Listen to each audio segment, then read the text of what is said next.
Hey, y'all. I just wanted to give you a heads up. Today's episode of the I Love You But podcast has some discussions of adult and or traumatic themes and situations. These all are within context of the narrative that we're discussing, but you might want to be careful of what's said. And as usual, there's a lot of cursing. So take care of yourself. We love you, but...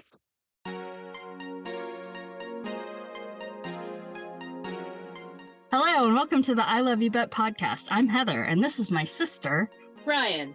Each week we will revisit relics of our childhoods using our multiple master's degrees to critically evaluate the crap that consumed our misspent youth. So join us, sisters, latchkey kids, cuspers, and lazy feminists as we look back at our past to say, I love you, but... Can I tell you the other thing I wasted time the other night on? Yeah, unless we need it for the next recording. Okay. No, it's timely, so I want to make sure. I have just discovered America's new favorite show. Oh. Is watching the European World Cup fans enjoy America and American culture and actually be like, you all are so nice. And and also going to the different chain restaurants and enjoying our food and all of that. Yeah. So it's great. Yeah. I'm like, I love that this is America's favorite show right now. It's just on Instagram, like all these, mostly European, not entirely all European. And the Australians in love with Waffle House is probably one of my favorites.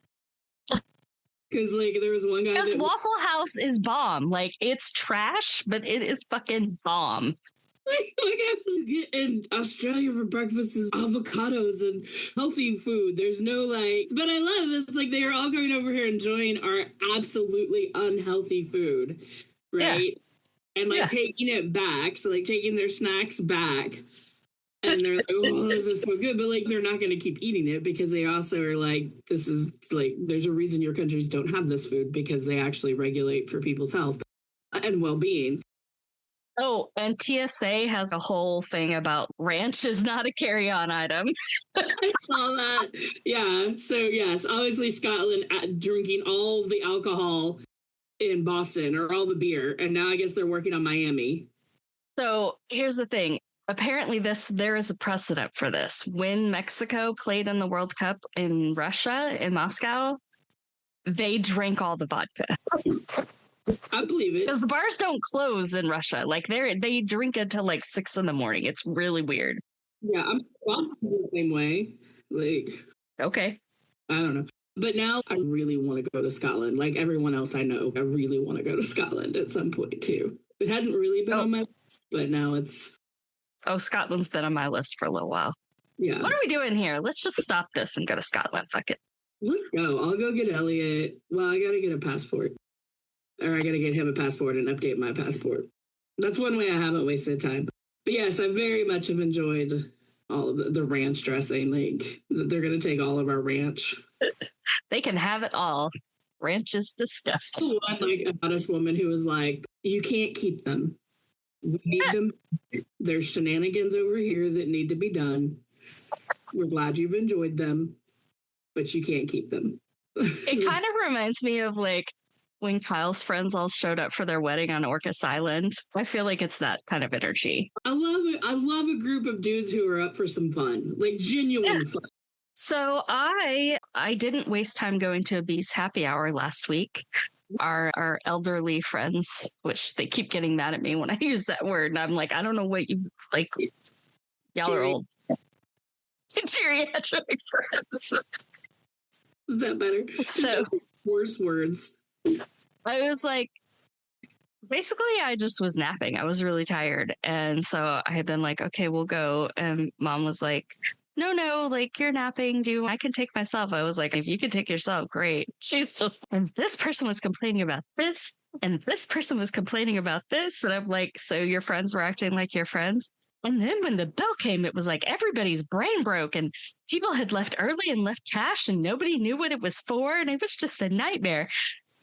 But the best part about it all was, I guess she let it show on her face, because then one of our friends texted her the next day and was like, Hey, you seemed really upset yesterday at happy hour, especially when the bill came. What are they like thinking she's got money problems or something? Like, or no, like she's not.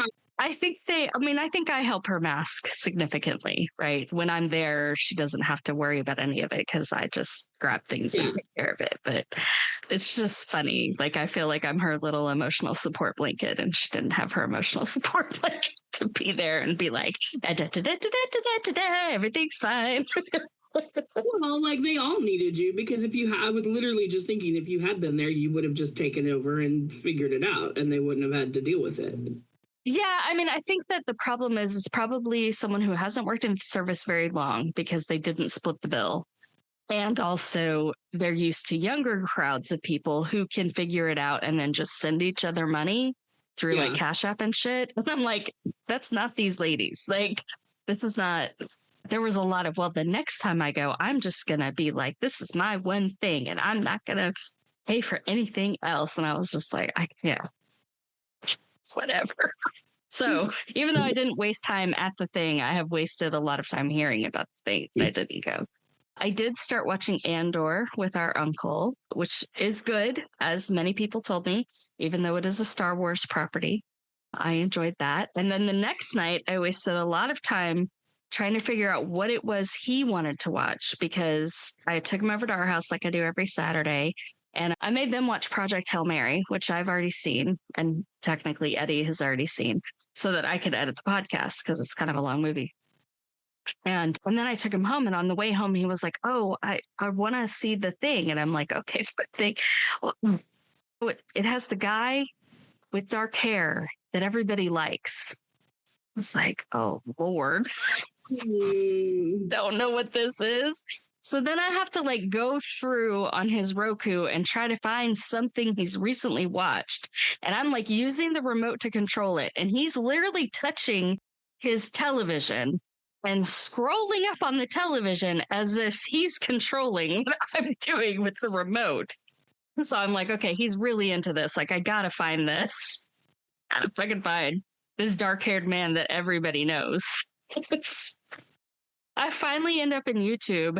I tried to go to look at like recently watched, and when you're in the app, for some reason, you can see that you have the settings for it, but you can't actually see it. Like you have to go to some other version of the app to see what you've watched. Just like, fuck me. I finally somehow found it. It was a Salvador Dali documentary. I got so excited. He would not go to bed. I had to turn it on and sit there with him for a little while because he wouldn't go to bed. But we were waiting for the new med tech to deliver his meds anyway, which is another way that I wasted time. So it's like 9:30. He's usually in bed by 8:30. And he's sitting there watching this Salvador Dali documentary. And all I can think about is how Salvador Dali kept trying to make himself eat poop because he thought that would make him more interesting. But he couldn't like work up the courage to do it. And I'm like, I have no interest in this. Like, talking about how his wife had to plan everything for him because like he didn't know how to write a check. And I was like, it's getting worse. And then I'm like, why didn't he just mime the mustache? He could have just mimed the mustache curling all the way up to his eyeballs. And I would have been like, oh, Salvador Dali? Girl, you're questioning how someone with a broke ass brain didn't do a thing? Like, that's true. I also was working on our Poop Lab podcast. I made some strides there. Not too many since the last time we talked about it, but I've tried to do a little more. And I published my second book. Yay. It's on pre-order. By the time this gets posted, it will simply be available on Kindle Unlimited or for purchase for $1.99. It's a horror sex comedy romp with vibes like a disco, Buffy, Evil Dead 2 situation. I highly recommend it. It is under my pen name, Heather Denton, and it's called Unholy Matrimony. Oh, I was just going to say, I was at dinner with friends last night, and a couple of people who I just met were talking about books and like all the books they're listening to and all that. And then they started talking about spicy books. And like hearing spicy scenes and being like, whoa, it's 6 a.m. It's too early for that. Or like fingers in places and da-da-da-da-da and all of this. And I was like, it's a little worse when your sister's the one that wrote the really spicy scene. It makes it harder to read. You have to really disassociate from that, which was a problem I had with your audiobook, because then I'm like listening to your voice and I'm like, okay. And then my really good friend Jana was like, it is spicy. I read the page she posted from it and it's like, whoo. I was like, yes, it is very, very spicy. So I didn't go any further and be like, it's called Unholy Matrimony and you can fight. Like, I didn't do an ad like you had. Okay. But Jana at least will. I'll urge friends, but yes, it was fun. I was just about to say, I don't just write about fingers in places. I write about tails in places. So I didn't want to spoil it for anyone who might. I feel like it's but maybe that's just me. So I have a thing that we could do in addition to how we wasted time. Since we like to be so honest with each other and also try to be funny. Okay. We don't have to do it today, but just throwing it out there for your consideration. Should we read each other our recent internet search queries? She's laughing. It's not picking up, but she's laughing. We can. Well, it'll be hard for me because then I do this on my phone, so I'd have to It's just something to think about. Yeah, sure. Why not? Another way that I wasted time this week was not doing the assigned podcast assignments that you gave me, forgetting to do them. I only gave you one. Well, you gave me like look over the poop cast, and I haven't. I actually expect you to do that. Okay. I expect you to not pay attention to the lyrics that I wrote until you finally are encountered by them and then get mad and want to change them. So you know me well, sister. Yeah. And then I expect to be like, too late. I gave it to you a month ago. Let's go. Well, now that you said that, I'll go look at those. Excellent. Perfect. She said, knowing she'll forget. Anything else you want to talk about before we get to My Own Private Idaho from 1990? No. Okay. This is the next of our Alt Shakespeare. And like many of the items that we are covering, I did not try to go for a breadth of Shakespeare necessarily. So My Own Private Idaho is basically like the Love Actually of queer indie movies, because Gus Van Sant had 3 different ideas for a movie and he just put them all together into one. So she's shaking her head. I already know we disagree about this movie. I should preface this by saying I had the poster when I was in high school. It is continually in my top 10.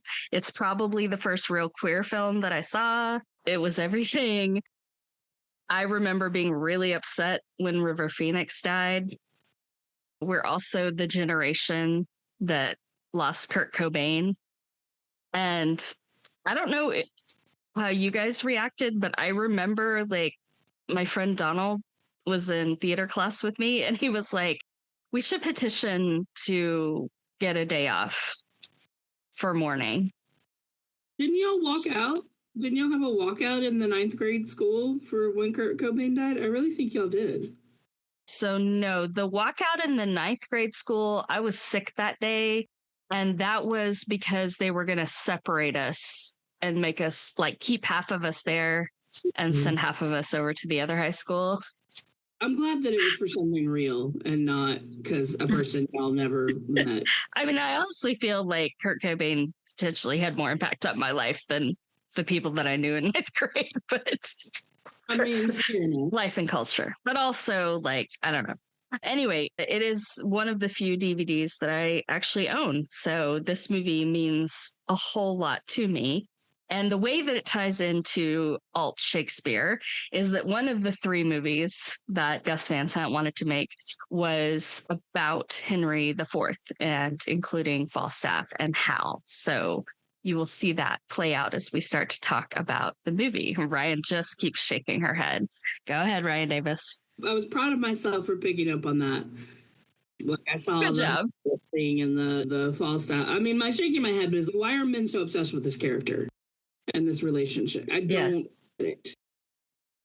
To me, it's just cringe. Watching these portrayals of this Falstaff character is just like, do you think that you might enjoy it more if it hadn't been your father? maybe, I don't know.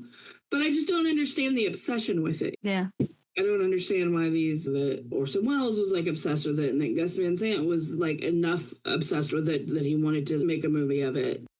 I just don't get it. I don't get what it is about that. And maybe it's because I'm not a dude. I don't know. Like, I don't know. Like the mocking of it. Like, I think it's just such a pitiable character that like the mocking of him just makes me like, ugh. Yeah. Like making fun of somebody with a disability because he's mentally ill to some degree, right? Oh, he's a narcissist, if nothing else, right? Well, yeah, right. So I don't know. I'm sure, obviously, because of Dad, there's like a reaction there already. But I wrote down because you like, how did it? What do you remember? Let me just say, I don't know if you know this. This was my first time ever watching this movie, which I actually was going to ask you because I wasn't sure if I felt like I hadn't made you watch it, but I didn't know if you had sought it out on your own. No. I feel like this was one when I was younger, you were like, no, you can't, like, you won't, or something. Like, I feel like there was no way you were going to sit and watch this with me. Right. When I was younger. Which is fair enough. Yeah, it is fair enough. As I'm concerned. You definitely don't want to sit down and watch it with me now. If it's like a movie that means so much to you. So I had to watch it in two parts. Okay. It's 2 hours long. So Yeah. I watched the first half and I was just like, I can't anymore. And so I had to go back and finish it last night. And yeah, so here are my notes. Other than a poster in your room, but you can't see them. But it says, it's just a bunch of question marks. It says, what the fuck? Oh, okay. Like, what the fuck did I just watch?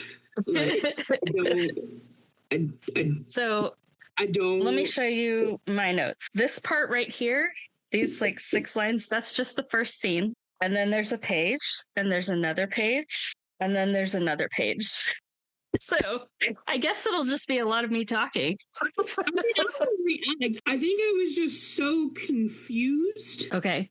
That I couldn't write anything down. Yeah. Right? Like, oh, this old ass barn just fell, or the house that I was going to live in Kentucky when I first moved here just fell on this road. And like, what? Like Gus Van Sant and like that high level art, intellectual whatever is just not my jam. Like, it's just not. Like, I will, like, reading and talking about ideas 100%, but like when it comes to art or maybe movies, I just want to be entertained. And like, I don't feel bad about it. Like, I don't like not knowing what was happening or why things were happening. And then the things that I did understand were just silly. So I am the complete opposite. I love it when I don't understand what's happening. And it's not because the writing's bad. I love it because it's just obscure. Like, I think that's why I can like David Lynch, right? Like, I don't have to understand it to appreciate it and enjoy it. And in fact, I like a mystery. I'm good with not fully getting everything. That has always been very appealing to me. And I think that that's a fundamental part of a human's nature. I feel like in the same way that some people are very black and white and other people are okay with shades of gray, in the same way that some people believe that the Bible is a real thing and every part of it is true. And then there's the sane people. I think that there are people that are just comfortable with not knowing things, and then people who are not comfortable with that at all. Like, there's just extreme discomfort if they don't understand what's going on. And despite being a person who has anxiety attacks thinking about being lost in the real world, when I'm in a narrative space or an art space, I'm totally fine with not knowing what's going on. Like, if it's just a vibe, if it's something interesting to watch, like, that's the thing. Like, it's been so long since I've seen this that I was surprised again because I forgot about the gay porn magazines coming to life. Like, I completely forgot that was.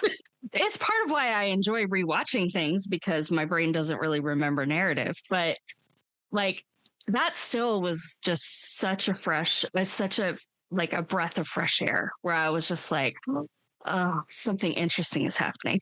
Thank God, something interesting, something visual something that moves the narrative forward.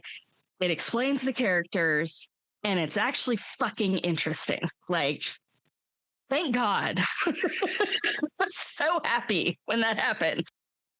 Yeah, and I was happy about things before that. So I feel like not only do you get, of course, you get the Shakespeare piece with Hal and Falstaff. I did feel like there were a lot of Rosencrantz and Guildenstern are dead vibes, because this is kind of a road movie with a couple of guys who are traveling. And then also like his bag falling over at the beginning just felt like it was very Rosencrantz and Guildenstern are dead. This did come out a year after, and I didn't see anything from Gus Van Sant saying that he was influenced by that. But I do feel like there was a little bit of influence there. And it's just the gestures at the opening scene where River Phoenix is by himself and he's standing on this road and he's talking about how the road looks like a face. And then he makes this gesture with his hand where he's like a fucked up face. And that gesture just lives in my brain rent free. I'm obsessed with that gesture. And also, we lost an incredible acting talent with River Phoenix, right? We absolutely did. No one would argue with that. He would have been a fucking great kisser. You can just tell by the way he moved his hands. He would have been so good to kiss. Absolutely. He was howling at the rabbit, but he was acting like Elliot. She's laughing now. Yes. I mean, I just was so lost, I think. It's just because it's been a long time since, and I don't know that I've ever seen another Gus Van Sant movie other than Elephant. Well, you've seen Good Will Hunting. Oh, I didn't realize that was a Gus Van Sant movie. Okay. Yeah. It's so different. Like, there's like... He'll do like one for Hollywood, one for him. Or like one for Hollywood, two for him. Yeah. Well, because this was like, I felt a lot of similarities to Elephant, where it was like a lot of non-actors. Yeah. No, I was just like, what? Why? What? Okay, so the 90s, I just want to say also, I think part of the reason that I like cinema as much as I do, and I'll call it cinema in this sense, is that I was incredibly lucky to be a teenager in the 1990s when American independent film had a real renaissance. And there was just so much indie shit to watch. Like, it was fantastic. It was glorious. I got so much of it. Some of it went a little mainstream. And I feel like there's been a renaissance of that, like with A24 and NEON. But even like, let's say Sinners, right? Like, part of the reason I thought Sinners was so good. Have you seen Sinners yet? I have not. Okay, well, I'm going to tell you something that happens, but whatever. You should have already watched it. Yeah. Okay, too bad. Too bad for you. Well, I just can't. It's hard for me to do like really heavy, serious, or scary or whatever. Like, I'm just, the harshness of the real world weighs so much on me on my day to day that it's hard for me to like voluntarily subject myself to it as entertainment. Sure, that's fair. And it means I can spoil the movie for you. So there's this part where, and I read a review where it said there's a part where the movie cracks open. So I knew something was going to happen. Just in the review, they didn't say what it was because it was still in theaters. So I saw it in theaters, and then I made Eddie and Mom watch it. And even Mom was really impressed by the part where it cracks open. So it's like these brothers come back to town and they're going to open up a juke joint, right? So the whole movie takes place in like a 24-hour period. So they're at the juke joint that night and they've been playing some songs. And then all of a sudden there's this whole thing about music and how music ties us to our ancestors and music has this power and blah, blah, blah, blah, blah. And all of a sudden in the middle of this song, there's like tribal African dance. And there's like ballet dancers and there's like break dancers. And there's just like this whole beautiful symphony of Black dance throughout the ages. And even like with the breakdancers, obviously that's set forward in the future. It's our past, but it's in the future of where the movie exists in time, right? Yeah. And I think like that is like an example of the magazine covers coming to life.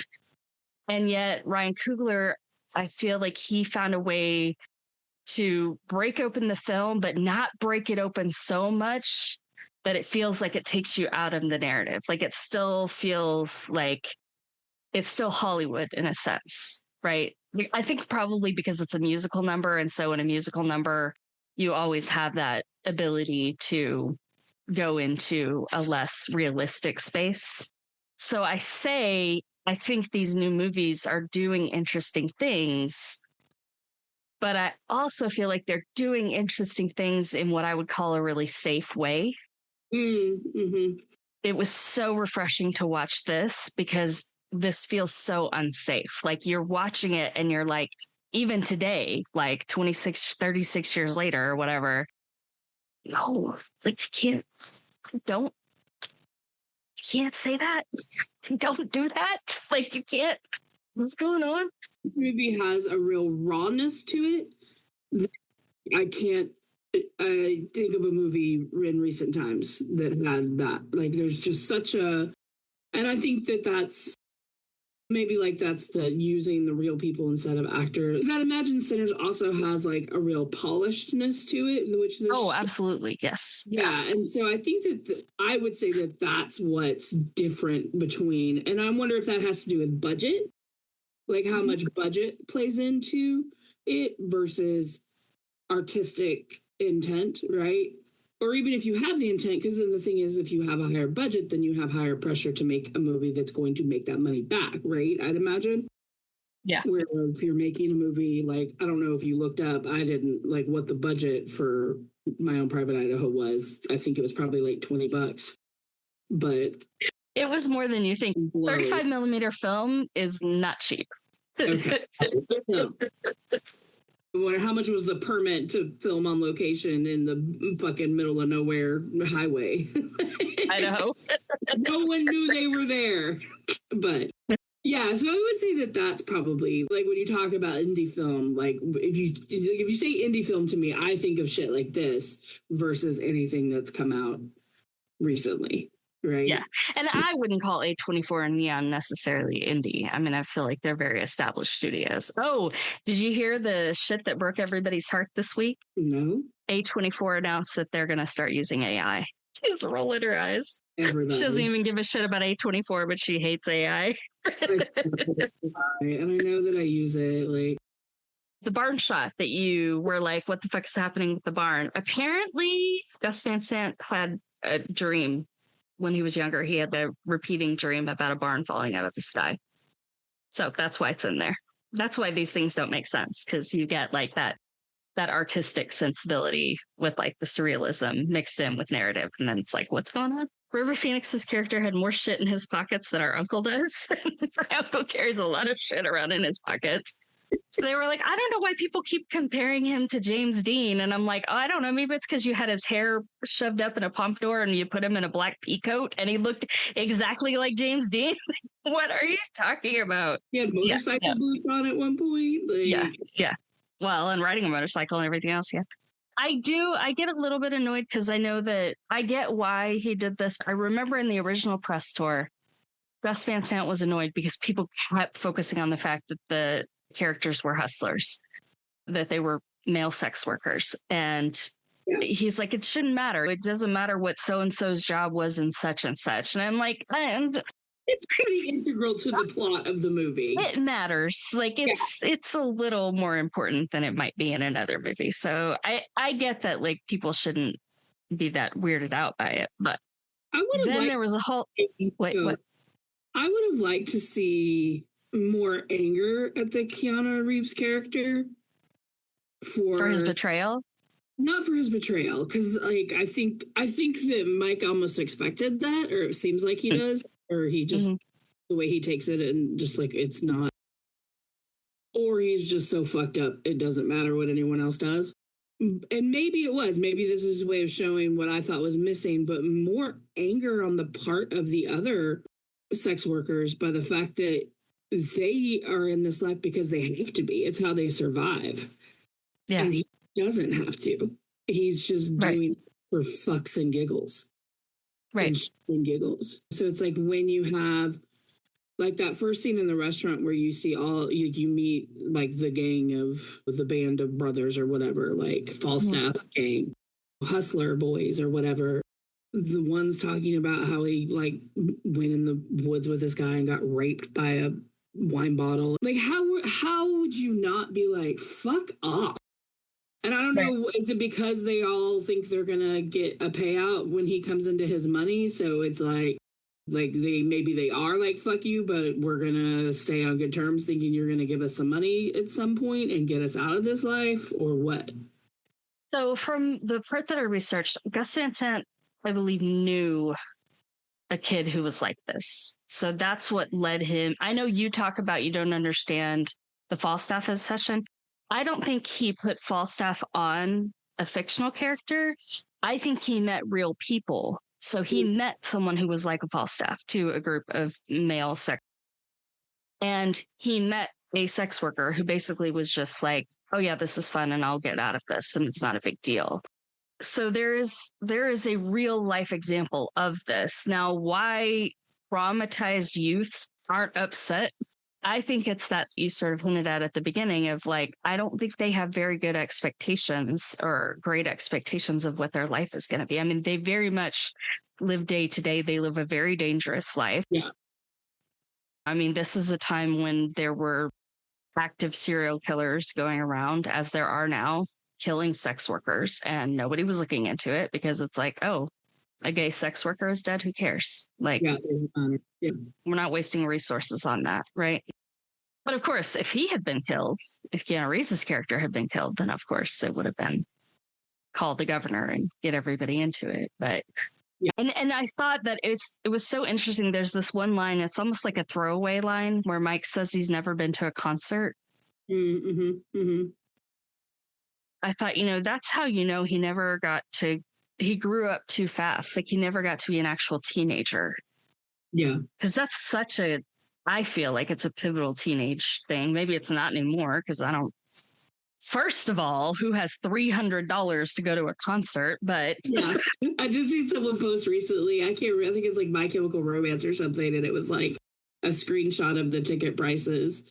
And the comment was just like, fuck you or fuck off or something. Because it was like, yeah, like the cheapest. But the band's not making that. That's absolutely. Yeah. Late stage capitalism at work. Because like, honestly, the first concert I ever went to, like that would have been when we went and saw The Cure and Interpol opened for The Cure. Yeah, but you've went to smaller concerts before that too, right? Like I went to bands play at clubs and stuff like that. I feel like Mike never even did that. You know what I mean? Yeah. Mike breaks my heart, but at the same time, he can be such an asshole. Like, but so there's a lot. I mean, I feel like there's a lot of allusions to other films in this. So before we get to the part where you meet all the other sex workers, he has a couple of dates to kind of establish like his work life. So he's with the redheaded guy who was definitely giving me David Lynch vibes. And then when he was talking about cleaning and all that, like that was making me think about Black Books, which of course came after, but dirty. Like, I need to know that people out there exist that have these very specific obsessions. Fetishes? I mean, yeah, fetishes. Because I don't. Right. But like, what was it, the Dutch boy? What was there, like some kind of cleaning product character? Ryan, we eat our feelings, so we don't have fetishes. Oh, okay. I was just sitting here kind of thinking like what mine would be, and I was thinking like something pizza related. So like the Little Caesars guy. Like, I need you to come in and wear this and go, pizza. Not even your favorite kind of pizza. I know, it was just what came to my head. Because, like, I mean, Papa John, like, no, thank you. No, wait. I need somebody to bring me a personal pan pizza and a Coke in a big red plastic cup to reward me for all the books I've been reading. It's my fetish. Oh. And then it got more Twin Peaks because Laura Palmer's mother is actually in this movie. The actress who played Laura Palmer's mother is the one that is trying to have him be on a date, and then he passes out in the middle of it because he has emotions about his mother. So I thought that was interesting. He's like, this is a really nice house. Like, oh, there's a backyard. It's like, oh, Mike. Oh, God. Killing me. The next date that they have is with Udo Kier, who's a very interesting actor. He was in a lot of things in the 90s, but he's still active. And I was trying to remember because he was recently in something and I was like, what the hell was he in? Where he like, it was devastating. The part that he had and the way that they played it out in the movie. So I was like, what was, I had to go look it up. So I watched The Secret Agent not too long ago and Udo Kier is actually in it. And there's this scene where this cop makes him tell a story. And it's like everybody else in the room is very uncomfortable with this story. The cop's just like, that's a great story. It's like you can tell it hurts him to have to tell the story. It's just like, Well, which character was this? I'm sorry. Udo Kier is, I don't know what nationality he was supposed to be in the film. He was the Eastern European gentleman. Oh, the German guy who danced. Sure, the German guy. Who danced with a lamp later on? Yes, with the lamp later on. The other David Lynch illusion. I think he said he was German. He was like Hans. He's like, I'm from Germany or something. Okay, great. So the German guy, Hans. Yes. Yeah. Okay, got it. Yeah. I thought Mike waking up in Keanu's arms in front of that statue just looks like a painting or a sculpture. Yeah. It was so good. And then the fact that the sculpture said the coming of the white man. I missed that. I decided that it would be more terrifying to randomly fall asleep than it is to have insomnia because you have no control over it. And that is a very terrifying thing. Well, and it was interesting too, because later on where he basically like accuses Keanu Reeves' character of like selling his body while he's asleep. Yeah. So it's like there's no trust at all, which again is why he's not bothered when Keanu Reeves betrays them all. Because there was never really a trust. There was love, but there was not trust. He told them, just like Hal does in Henry IV. He's like, this is just for now. Like, I'm not going to do this forever. Yeah. Like, I mean, he straight up tells them. So they know that the time is limited. Yeah. I forgot about Flea. Oh my God. Fucking, I don't even know what the word is for Flea in this movie. Brilliant. I love Bob, the Falstaff character, and then he's wearing a Cookie Monster robe, which was just perfect. I don't know why he was wearing a Cookie Monster robe, but he definitely was. And then, like, the actor seemed familiar, and I should have looked it up, but I didn't. I looked him up. I look him up every time I watch this because I'm like, I should know him, but then I will say that Keanu speaking the Shakespeare lines did remind me of how terrible he was as John in Much Ado About Nothing in the Kenneth Branagh version. Like, oh God. Yeah, there was definitely a Shakespeare-esque feel to a lot of Mike's monologue-y stuff, like on the road. Like, I feel like there was a real, or maybe it was just poetic, like talking about like the road and other things too. Like when he had some like little monologues, it always felt very, and even maybe some of his exchanges with Keanu Reeves, I think felt very, maybe just because I was confused. So I was like, oh, this is really Shakespearean because I have no idea what the fuck he's talking about. Most of the time, the Shakespeare stuff was limited to the scenes with Bob. Yeah. And then when they introduce Keanu's dad and he refers to him as his effeminate boy, I was like, yay, we're talking about effeminate boys again. I love an effeminate boy. So good. And also I did kind of like the play. So in Henry IV, you have Hal and Bob kind of set up in this house of female sex workers. And so I kind of like that switch where it's like this house of the boy sex workers. Well, and I thought this story of like these band of boys to get, because then it like made me think of like Oliver Twist, Fagin, and all the Newsies, or, you know what I mean? And I'm like, where are the stories like about, I mean, like the women, like you don't get that sisterhood narrative, right? Like you just get like, they're whores. Well, yeah. But I think partially just because of gender norms where even you don't feel like there's a lot of competition among the male sex workers necessarily. Yeah. Whereas like, I think when you put women in any kind of thing where they're trying to get male attention, there's always a competitive element to it. So you're not going to get that sort of sense of sisterhood, because there's always that competition to get the man. You're right? not like collectively surviving. It's not a collective of survival. It's like an individual survival. Right. Like at most you get like 2. Right. East of Eden is coming out, and that'll be a real fun. It's like one of the best lady sociopaths ever written. She runs a brothel. Ooh, I don't know. I'm else in Texas. Maybe that'll be the. You know what? I bet you Dolly would have a real good camaraderie with her sex workers. You're right. We should probably do that as a first watch, though. A few more things. I want to talk about the campfire scene. So the campfire scene happens kind of halfway through the movie. Yeah. And it was actually filmed last, and River Phoenix rewrote most of his lines. He didn't tell Gus Van Sant he was doing that until he was done, but he'd already gotten Keanu to agree to the changes. Because in the original version, they're just talking. He doesn't confess any feelings. And apparently in the Criterion edition of this, Todd Haynes is interviewing Gus Van Sant, and he said that scene is critical. It's very important to the film, because otherwise the only kind of male sexuality you have is brutal and violent and forced and transactional. And that had that scene not happened, that this film would not have necessarily kicked off New Queer Cinema, right? Because it would not have had any kind of queer joy or love, or, I mean, even though there's no joy necessarily, but like real feeling, right? Real affection. Well, yeah, it would have like characterized it as one specific type of thing. Right.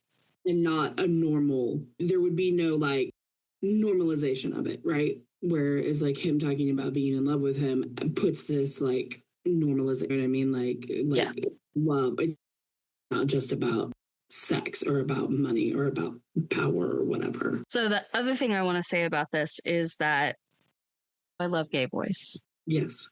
I have struggled for a long time with that, not because I think that there's a problem with it, but I know that like the gay boys do not love it when the girls show up and do their bridal showers at the gay club, which part of the reason the girls do that is because the gay boys don't hit on them and ruin everything.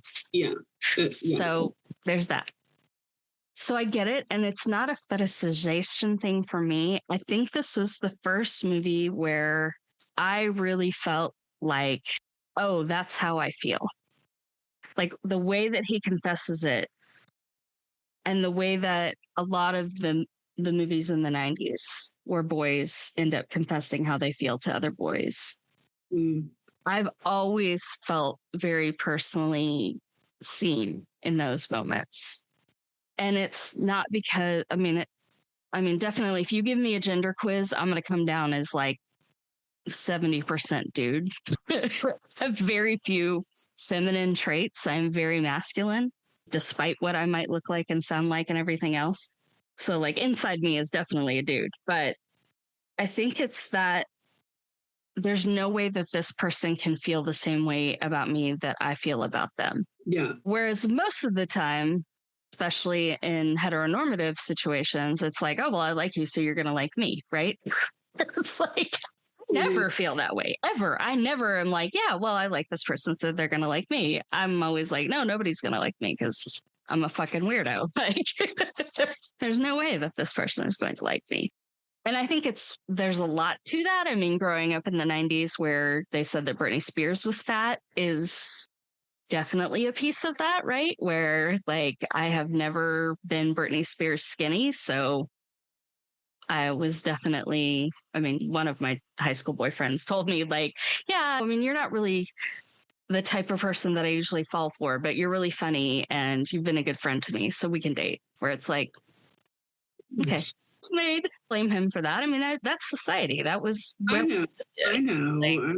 Like, yeah, I think it's really nice because I think that there's like a genuine, because normally when somebody tells someone that, they have an agenda. right? They want, Right. Yeah. and I got the feeling he's just, I'm saying this because I want you to know, right? Or like, I just, and I think because he's like genuinely longing for fucking real connection with a person. Sure. Yeah. Because he has none. And it seems like he has had none his entire life. I think that's the same for you, right? Too, is that if you were to tell someone that, it would not be with agenda in mind. I mean, I understand what you say, like about like, well, you like me. I mean, obviously we're going to like each other, because like I can remember when I did tell someone that I had feelings for them, they were like, yeah, I don't. It was very easy to be like, oh, it's because I'm fat, and just be like, oh, which I expected, right? Like one, expecting them to be like, yeah, I don't. And then be like, because it's when they started a relationship with a fat bodied person, being like having for the first time to be like, but I thought I also had a great personality. Like, oh, it's me. It's generally like, it's something about me as a person. And that was like, because my whole life had just been like, because I'm fat, because I'm fat, because I'm fat, because I'm fat, for a variety of things. So like for the first time to have to be like, oh, fat and I. Hi. Hi. Do you believe that Mike, the character, actually had a passport to be able to travel to Rome? I've been waiting to say that. Like, how the fuck? Like, I know you said he has a lot of shit in his pockets, but there is no way that motherfucker had an up-to-date passport or ever had a passport. Like, you haven't been to a concert, but you have a passport? No. I'm pretty sure he didn't have a driver's license, so exactly. I know it was easier to get on a plane in the 90s, but it was not that easy. Where is all this money? I mean, I guess just Keanu Reeves is just wiring money from his dad. Yeah. That was when things really, I was just like, okay, now they're in Italy and like, oh, Jesus, chasing this phantom woman around the world. That didn't bother me, but that's okay. Oh no, like I understand. I like a road movie, but I also do like a little bit of logic, and like, there's no way that boy got on a plane. No way. Even in the 90s, you still had to have a passport. Like you didn't have to go through and take your shoes off, and you could walk people to the gate, but you still had to have a passport or some kind of photo ID. Right. And he's little, but not small enough to fit in a suitcase. So. Bitchy Mike blowing smoke at Camilla in Italy on that farm was great. Good. So jealous. I think that's how you know he was a great actor. Because like I'm trying to think like other stuff that he was in. I just don't really remember. Like I know he was in like Stand By Me, right? Like was he? Or am I making that up? He was in Stand By Me. Yeah. Okay. But he was a kid. Like he played young Indiana Jones in something. But I don't really remember what else he was in. He was in another indie movie that I love called Dogfight. Okay.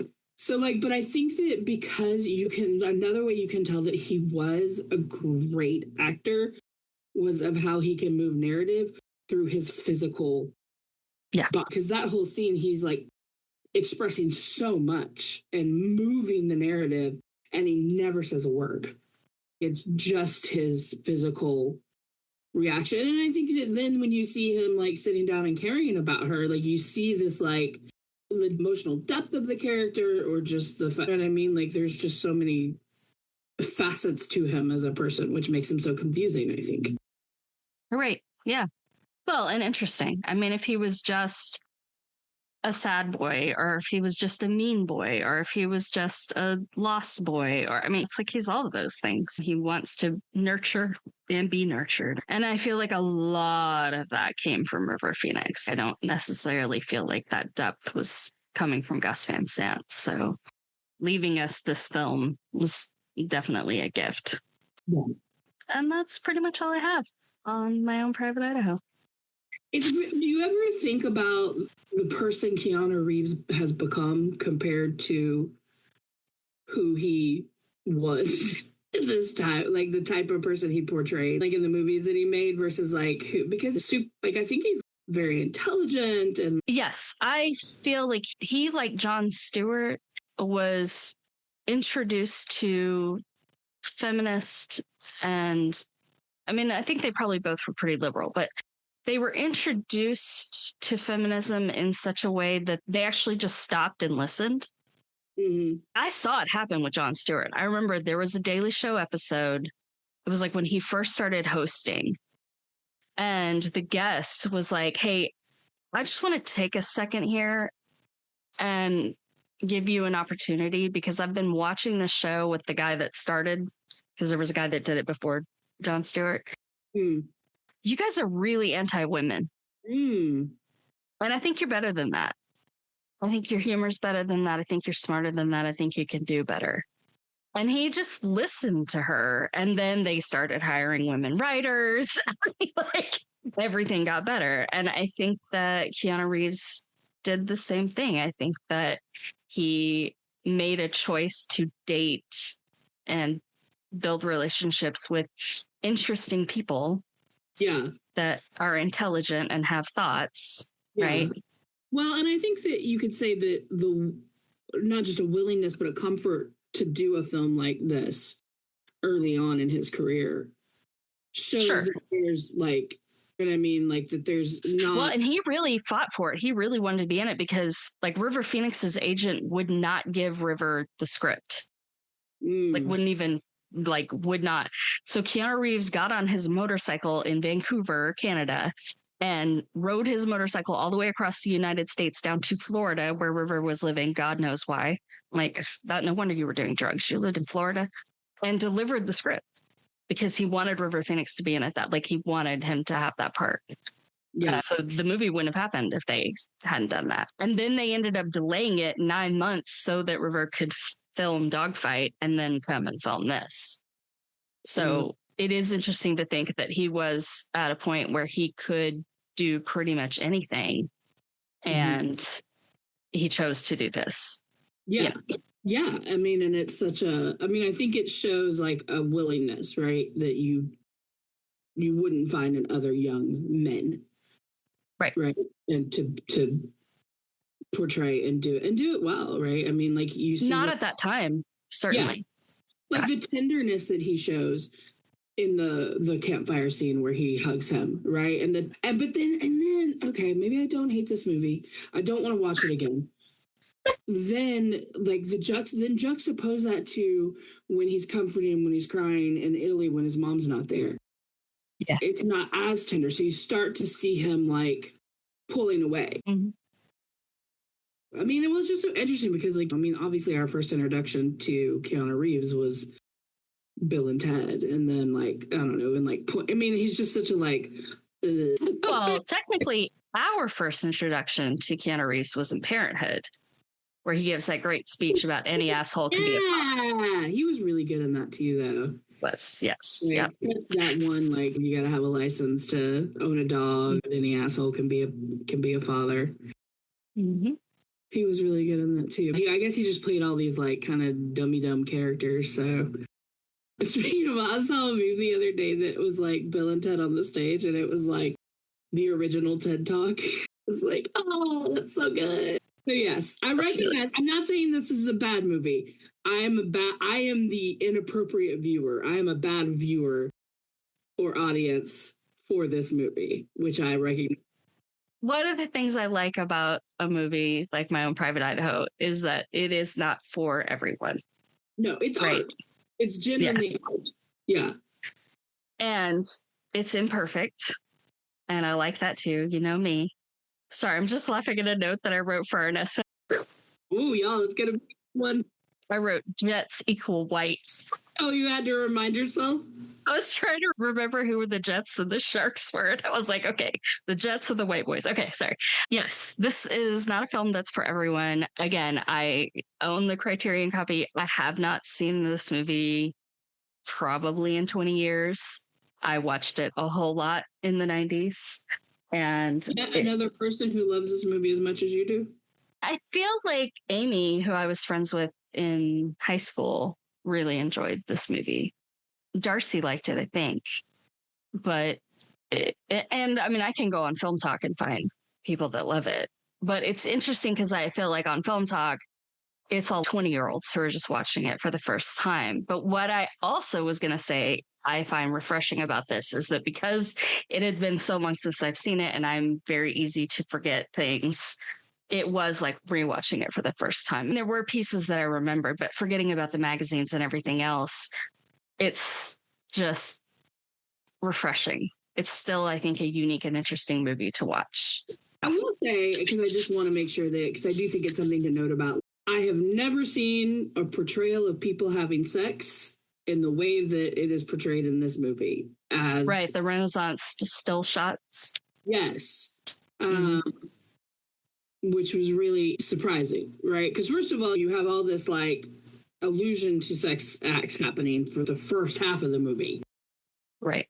And then the second half of the movie, you actually film people having sex, but it's in such, and I don't know, I mean, maybe it speaks to like how removed they are from it but I guess with the girl, maybe not. But even then, I think so. That's that I will say. I feel like that was a miss because I feel like when they do that with Hans, it's like, okay, right, that makes sense. Yeah. But then to use it again, I was like, I'm not sure why you're using it again. And then it does give that sense of sexist performance, which why would it be performance if he's actually into her? I don't think he's actually into her, though. I think that she's just another tool in his life, right? Because I think his whole life is performance. So then when he makes the decision, okay, well, she's a girl, and so now I can go. Because, like, the way he interacts with her in the restaurant, like, and guiding her, and I mean, like, and how she's just, I mean, like, I got the vibe that she was just, like, a prop. In his performance of a rich boy or whatever it was. So for me, sure. it doesn't track. I think that him having sex with her is very manipulative. It didn't feel genuine to me, like from the moment he meets her, because she has an innocence about it, and then see how she changes, right? Yeah. Anyways, we could probably talk about this movie for hours. Could we? Or at least another hour. Miss no notes. I definitely enjoyed talking about it more than I enjoyed watching it. You would not enjoy it, because I would just be like, what the fuck, Heather? Like, what is happening? Like, what? We didn't even talk about, like, the whole trailer with his brother, like, uncle, like, whatever. That is a devastating scene. When he's like, when his brother is telling him the story, and he's like, we went to see that movie, and his brother is acting as though he's never told him this story before. Yeah. And River Phoenix is kind of playing along with that. And then he says, we went to see this movie, and River Phoenix is like, Rio Bravo. He's like, yeah, Rio Bravo. And I'm like, oh God, how many times has he heard this story? And how many versions of it has he heard? And in the end, it's all just a lie. It's all just a lie. Like, raped her son and then gave birth to, maybe that's what happened. And you still don't know, right? Yeah, like even when he told her, when he was saying, like, I'm like, you don't even know if that's true. Like, you don't know anything. Yeah. Originally, in the ending, the guy that picks him up off the road at the very end, Gus Van Sant said that he had it cut where you could tell that it was his brother, so that you were supposed to think maybe he'll be okay, which I'm like, I don't know that I would have felt like he was going to be okay if he was with his brother. But then he left that out so that it's just more ambiguous and you have no idea. I feel like every moment in this movie, he's in danger. And the fact that his life is dangerous enough, and then the fact that he has this narcolepsy, I think watching it when I was younger, I didn't have an appreciation that I have for it now, where now that I'm older than the character, I'm like, oh, you break my heart. What a terrible, terrible life. Just no childhood, no nurturing, no real family, just hustling and surviving. And that's it. No ambition, no. Yeah, you're not living. Just like so sad. Yeah. Well, it makes sense, right? Because you'd have to think on some level, he knows that one day he could fall asleep and not wake up because of the danger of it. So it's like, why would you try for anything? Yeah. Yeah, it's a heartbreaking movie. It is. Thanks for making me watch it, asshole. Thank you. That is it for this episode of I Love You But. What made you laugh? What made you cringe? What did we forget? And what should we talk about in future episodes? We want to know your thoughts. Find us on Instagram, Threads, and TikTok at ILoveYouButPod or email us at ILoveYouButPod@gmail.com. Listener email and comments may turn up in future episodes. This podcast is independently produced by us. You can support our show in a few ways, like maybe tell all your snarky besties to listen. Be sure to rate, review, and follow I Love You But wherever you get your podcasts. And now you can help offset our production costs with a donation to buymeacoffee.com/I Love You But Pod. Thank you. I'm Heather Davis. And I'm Rian Davis, and we wish you lots and lots of conditional love.